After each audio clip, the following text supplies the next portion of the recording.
two kids named Hannah and Jake.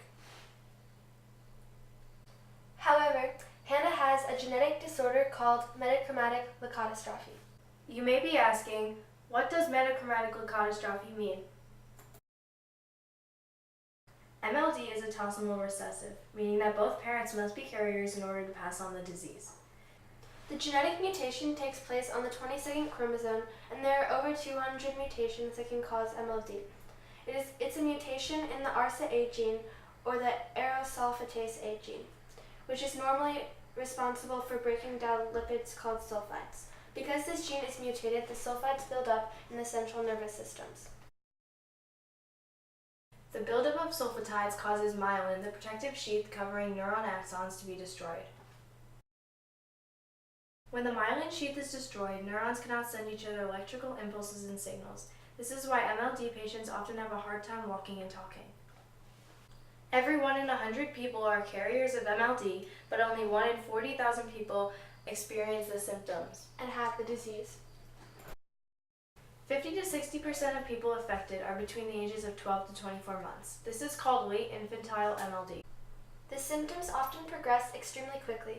They include the failure to talk and swallow, the loss of muscle control and the ability to walk, and changes in behavior.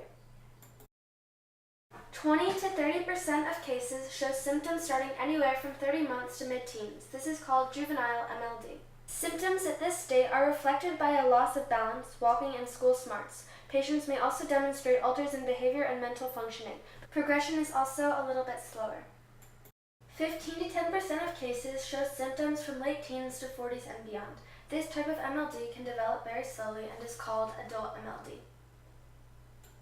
For all types of MLD, final stages will result in blindness, the inability to talk and move, seizures, and then death.